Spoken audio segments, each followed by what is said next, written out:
Unlock classification. Flawlessly finished.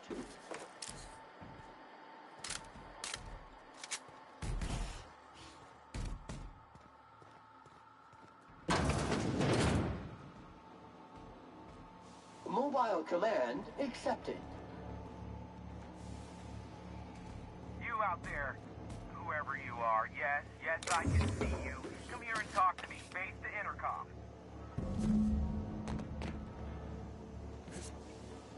Unit recalled.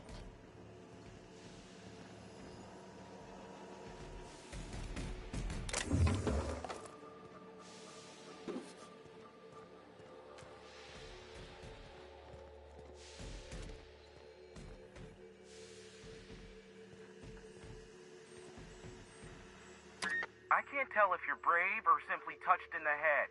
What in the galaxy are you doing sniffing around my station? Unless you are, in fact, trying to suicide by Marauder?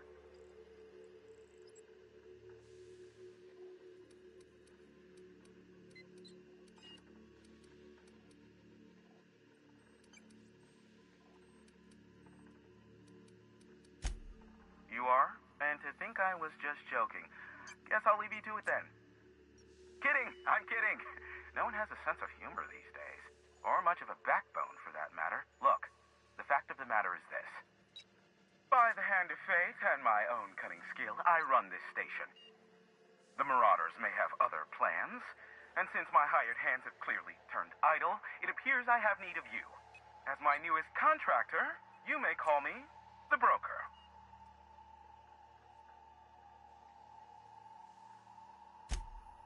You're here, and you're armed, aren't you? The feed's gone grainy, but it looks like you're packing deadly force. I barricaded the broadcast center, but I can only hold out for so long. Clear the Marauders out, and I'll pay you double the going rate. They destroy the transmission equipment, and I'll be out of business.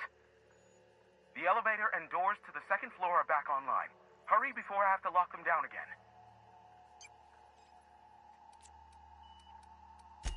Aside from the bits I'll be paying you, I trade in secrets, valuable ones for my vocation. I'm sure you can come up with something you might like to ask me about in person once I'm safe. Too many, considering I hired a bunch of no-good mercs to keep them out in the first place. Already they've caused considerable damage to the station's property. If they take down the broadcast equipment, I'll be out of a job, permanently.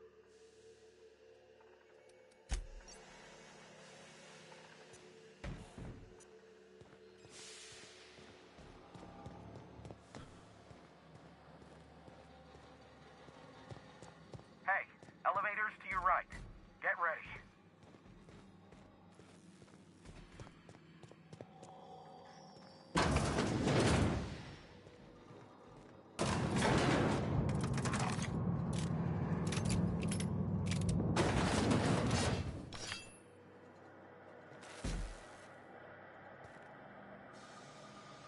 Sure.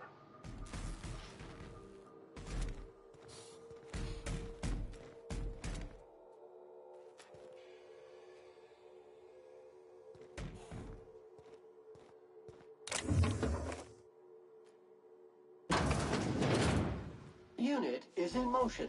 Beep, beep, beep. Huh? Incoming! That will leave us.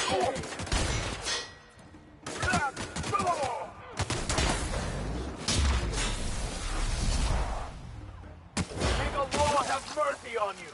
I won't!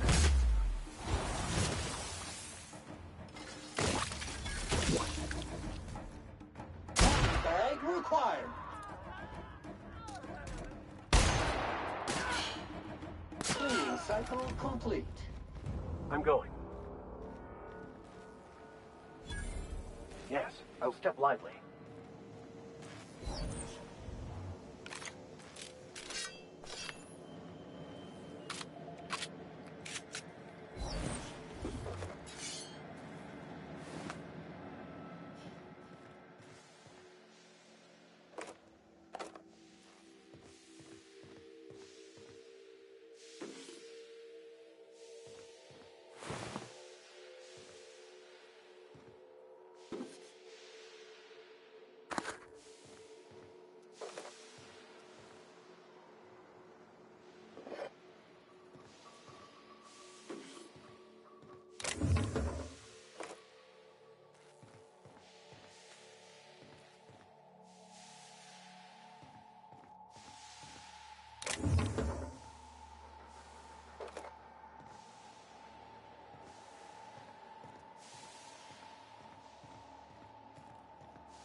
Heading back.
Marauder free at last.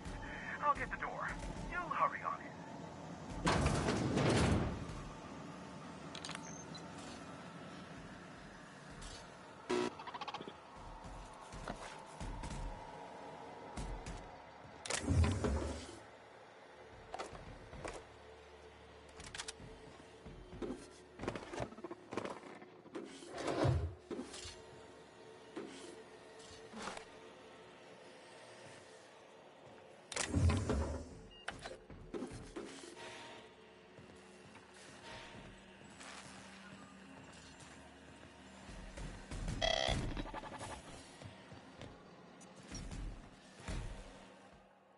Never thought I'd be ecstatic at having the walls painted in blood, but seeing as it's not mine, I'd say this calls for a celebration.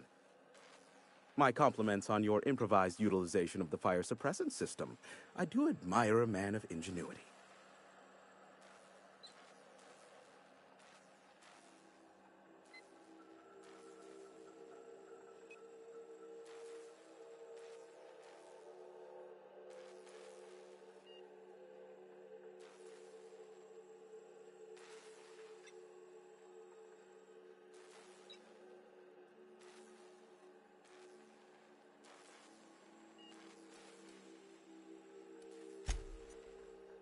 Yes, I believe I do.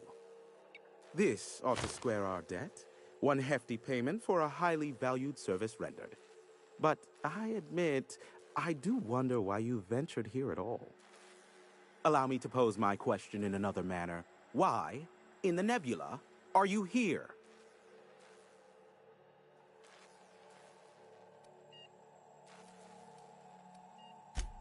That is the primary goal behind locking myself high in a tower. Some folks don't look kindly on me being a purveyor of delicate information. Phineas must have sent you. He's the only one insane enough to send someone to Monarch to rush me. I knew it was only a matter of time before he came a-knocking. Look, I might be late, but I fulfill my contracts, always. You said that in a way that was almost believable. SAM units never need longer than necessary to complete the job. Quick, quiet, and efficient, SAM sees it done.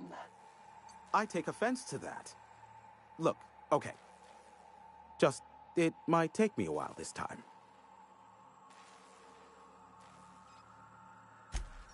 I am awaiting but a single incoming transmission containing the information we desire.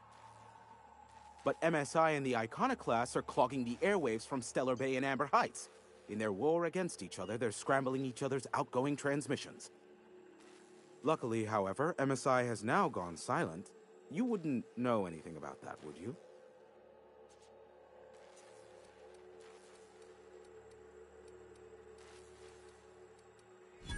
A pity. Seems I have some information on a rogue agent to hunt down. Still, we need to get the Iconoclasts off the airwaves. I will leave the means of that particular end under your discretion.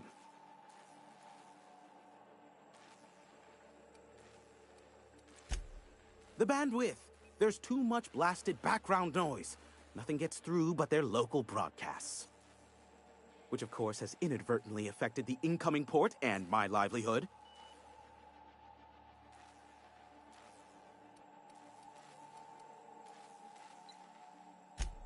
Graham and his iconoclasts believe anarchy is the way of life. Sanjar opposes it, as he's taking strides to corporatize Stellar Bay.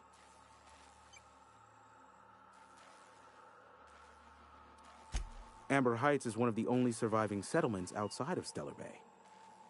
Graham Bryant and the iconoclasts there got their hands on a working relay station. Now they're ceaselessly transmitting philosophist ramblings on my airwaves. No, they're jamming the limited frequencies we have at our disposal. Nothing extraplanetary can get in or out until the frequency pollution thins out. The safest bet is to convince Graham and his iconoclasts to stop transmitting on their end. You do that, I'll be here, waiting on the receiving end. Luck be with you. I have a feeling you'll be needing a pinch of it, plus a vat of patience.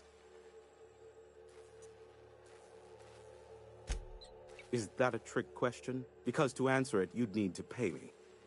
Of course, I could offer you a vastly more interesting bit of data instead. Try me. Ask me anything you'd like. I'll even offer it for free.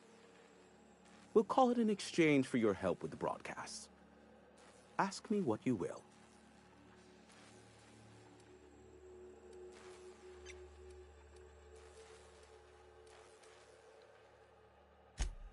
Not much, admittedly. Phineas has been in hiding for the past 35 years. He got in touch with Nyoka first, who I use as a physical go-between. The rest is history. As far as what's between us, I mean. Outside of that, well, that's a Raptidon of another color.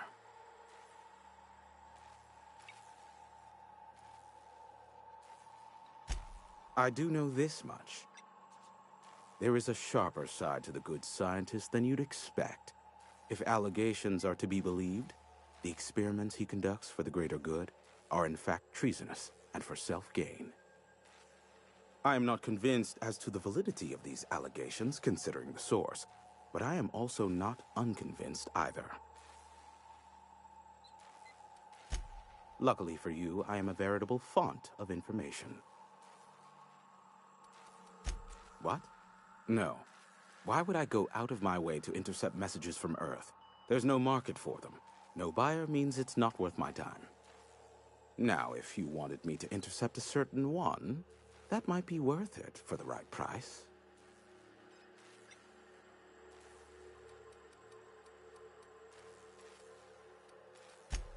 They are a curious lot. Insufferable. And short-sighted, too. What else do you wish to know?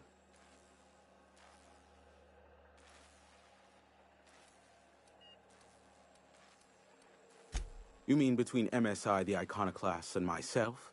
I bet neither of those megalomaniacs told you I was the true mastermind behind Monarch.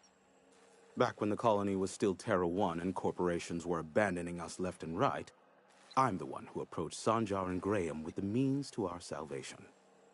I offered them a legal way to take control of the planet. If MSI were the only corporation here, they could claim sole ownership.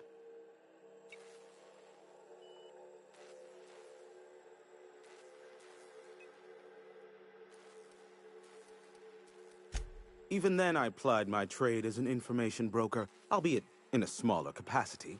Of course, I demanded an exchange for the data. Thus, the bargain was struck. They could run MSI while I would operate Devil's Peak Station. Unfortunately, relations have soured over time. Competing ideologies. Graham believes Sanjar has become corrupted by the corporate lifestyle, that he is now similar to the original corporate executives they sought to reform. And Sanjar has learned the hard way that Graham is quite morally gray.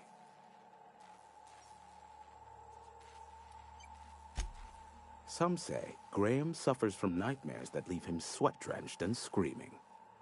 I would assume it stems from the friends and family he lost in Amber Heights all those years ago.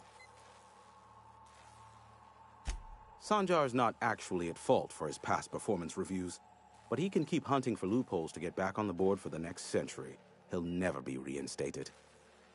Not in his lifetime.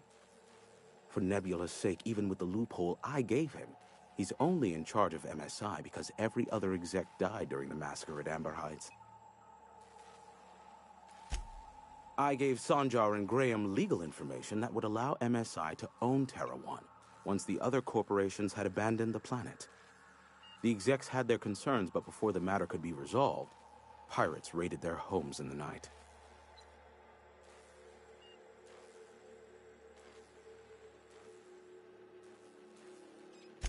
Luckily for you, I am a veritable font of information. There are so many members. Do specify. If you try to cite me on this, I will deny, deny, deny. Do you understand? What I am about to reveal is the sort of information that gets a body disappeared. MSI's ownership of Monarch is technically legal, but it would give MSI too much power on the board to grant them such status.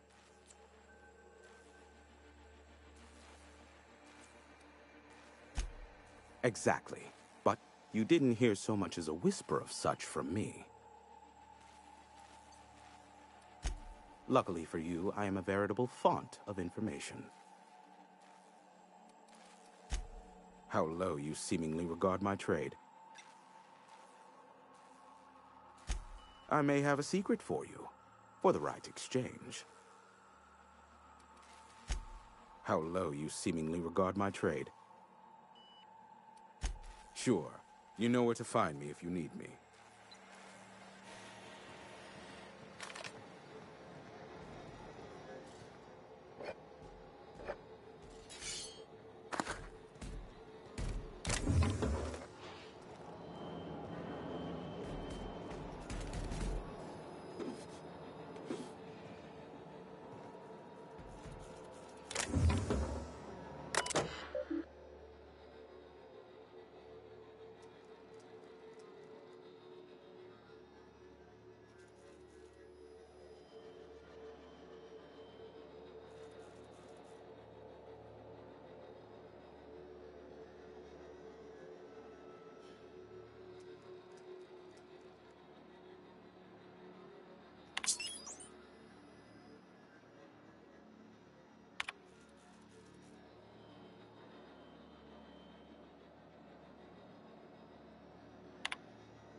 This armor itches something awful.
Hello again.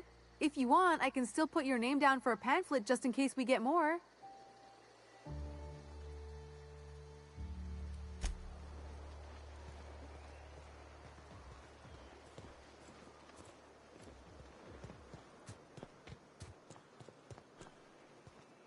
It ain't right. How many good folk we gonna lose to our missions? That's just the way it is.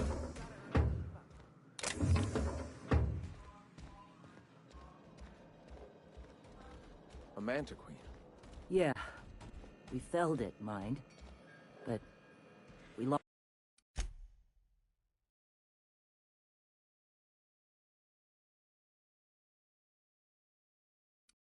2 runners and 5 gun hands. A total failure, then. So much for the ruins. And hell only knows where the Van Oys are. They never showed. I'm sure they're... let's talk later. It seems we have company. A stranger comes to our home. If you're looking for a path to walk, you've found one. If you're looking for a teacher, I am one. Welcome to the Iconoclasts.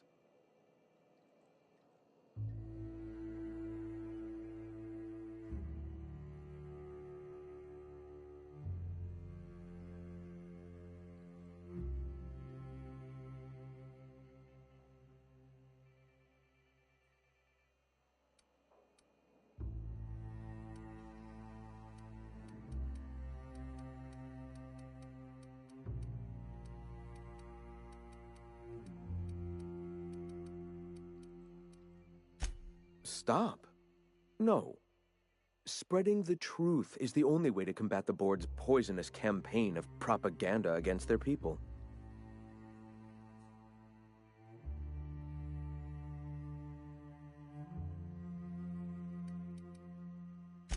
I realize the board has blockaded our efforts, but Devil's Peak is an interplanetary radio tower. Surely somebody is listening. Surely? You are quite assured in the idea that any who hear your message will not immediately change stations upon realizing what utter rubbish it is.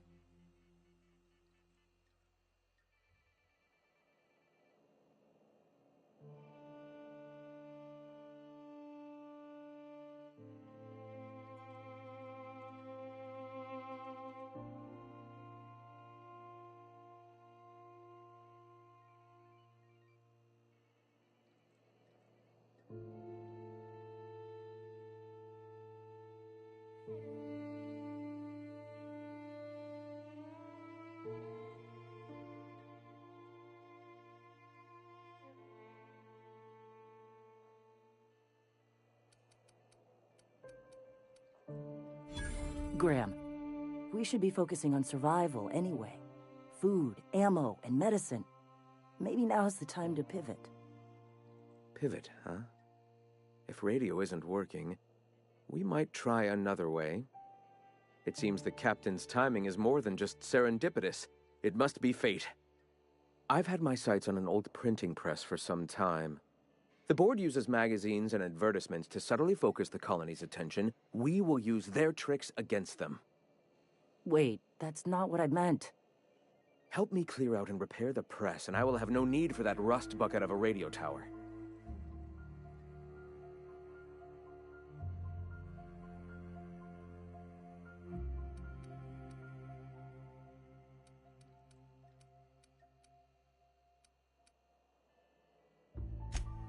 Citizens of Halcyon are glued to their periodicals.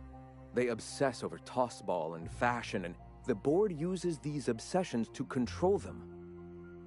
Even I find myself occasionally distracted by their positively shameful quality of editing and unacceptable disregard for grammatical structure.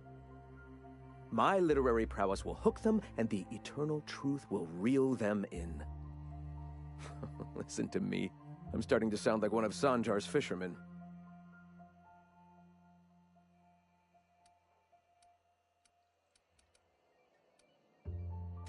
I may have worked in the presses once, but the bitterness of being slave to their abhorrent rules has long since vanished. All right, almost vanished. Can you believe they don't put a comma after the final item in a series? Bastards.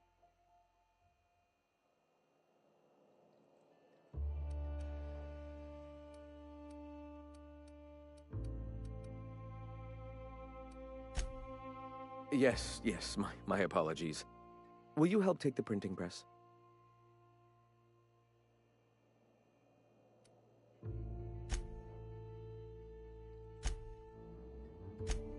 So be it. In the meantime, I will be here shouting truth into the aether.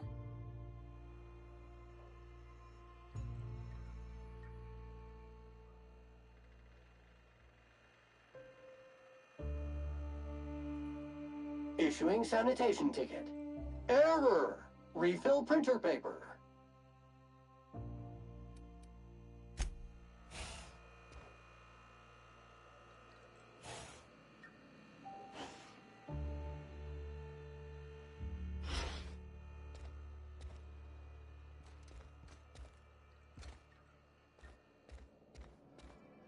Hope Zora sends me out next.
Greetings, friend.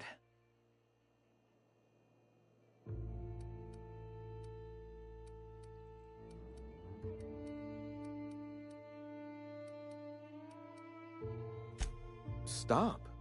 No. Spreading the truth is the only way to combat the board's poisonous campaign of propaganda against their people.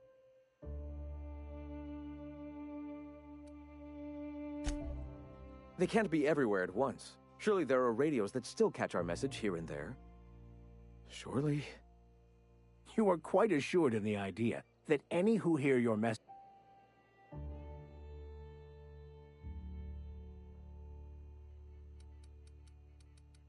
Graham, we should be focusing on survival. Pivot, huh? I've had... Wait, Help me clear out and repair the press, and I will have no need for that rust bucket of a radio.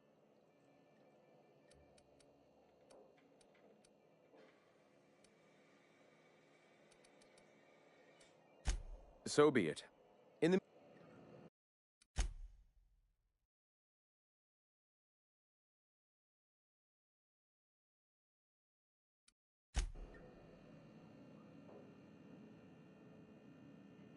Ah, hello.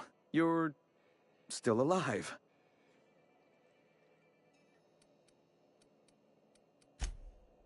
All right.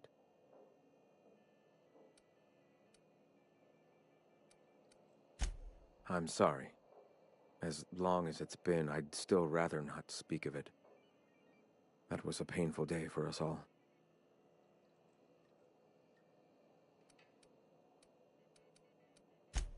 All people are part of the Philosophist family. I've come to accept that, along with the additional weight of their deaths.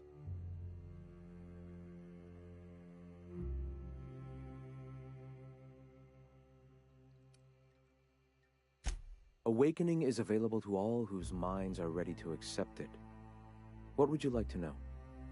I would like to know what you think Bakonu meant when he wrote, "Your work is to discover the truth, and then with all your heart give yourself to it."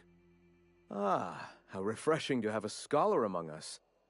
Bakonu's text simply refers to our entire purpose, assisting the universe in realizing its own truth.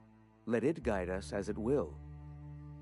It refers to giving oneself over to the plan. It is not some paean to an invisible creator in the sky.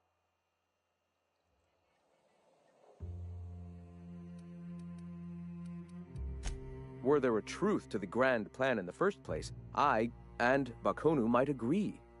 But what we see as divine purpose is just one facet of the universe figuring itself out. To quote, "As a child looking at the leg of an elephant, unable to view it whole, we mistake the tiny scope of our understanding as the unfathomably large purpose of the universe." You're not completely full of shit, I'll give you that. Even if you do twist things beyond recognition to suit your own beliefs. Were my teachings beyond recognition, I dare say I wouldn't have a small army of followers who understand and believe. I owe you an apology. I expected you to be a complete idiot. I'd say you're actually more in the 25% idiocy range. Likewise. Now, I'm sorry. What was it you were asking?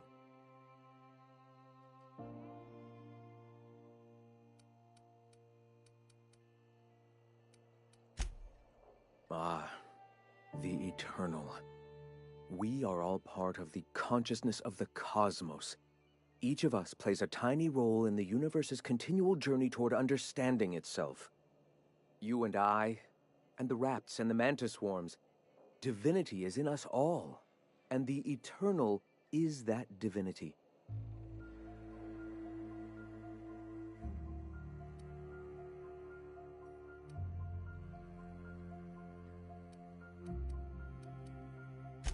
Everyone, regardless of ability to believe, is another facet of the universe contemplating its own existence. Ability to believe?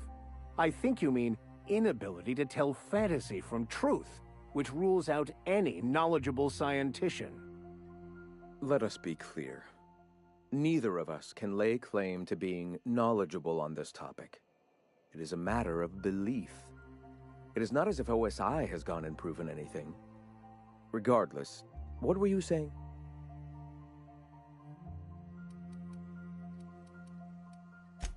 The point of no return. When your mind fully opens to the eternal truth. Every philosophist experiences it along the path to enlightenment. For many, it is the first brush with the cold of death, when they realize that all of their lives have boiled down into the single truth of that moment. Mine was witnessing my friend and colleague transform into the very evil we sought to combat. Now he runs MSI just like the overlords before him.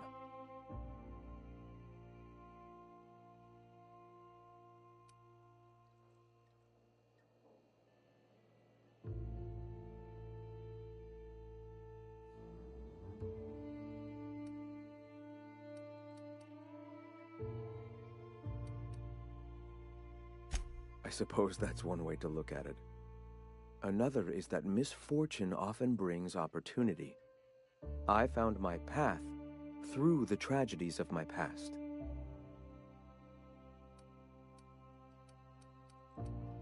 Not in the sense of a single entity, fashioning the universe as a whittler fashions a flute. The universe came into being over time, organically, naturally, and without purpose.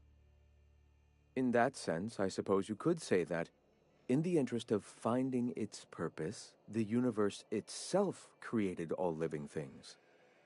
The universe doesn't need to find its purpose. It is a mathematically perfect equation that gives mankind purpose. That we'd consider ourselves in any way capable of understanding the universe, much less an equation that drives it, is nothing but hubris.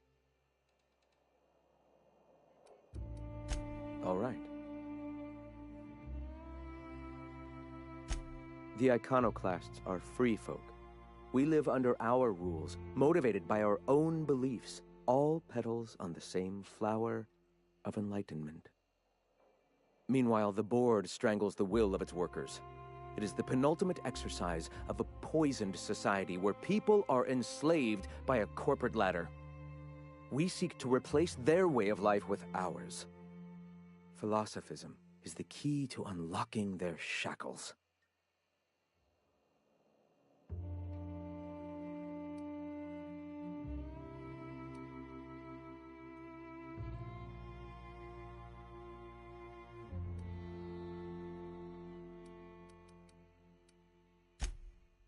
Oh, yes.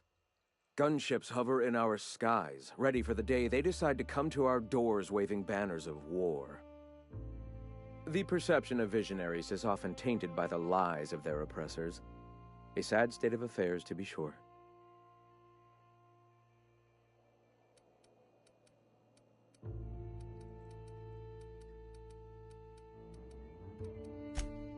Why have you come?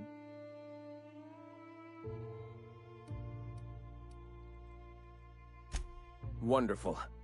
I requisitioned replacement rollers for it some time ago. Huxley should have delivered them yesterday. Speaking of which, where is Huxley? You bought rollers? You haven't even cleared the wraps out yet. What are you doing wasting bits on... Forget it. Huxley's still recovering. She won't be up for a run for a while yet. It seems we're out a runner. If you intend to help our cause, I'll ask you to meet our MSI supplier in her stead.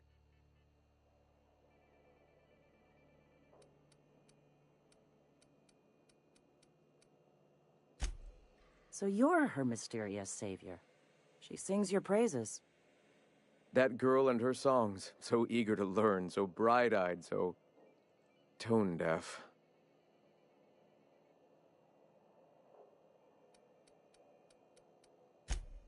One of our sympathizers, a woman named Carlotta, periodically buys goods on our behalf from Stellar Bay's store. Stellar Bay has caught on, but they remain friendly, though the goods now come at a considerable markup. She meets us in the ruins of Bayside Terrace. From our compound, follow the road north. Wonderful. While you're at it, I wonder if Carlotta still has those high-capacity cartridges? Grab a few, will you? There should be some funds left over from the last shipment.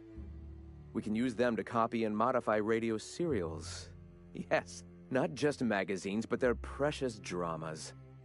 Unbelievable. I hope I don't have to tell you this, but if there is extra money, would you mind buying, I don't know, food and medicine? Graham, if you need me, I'll be in triage.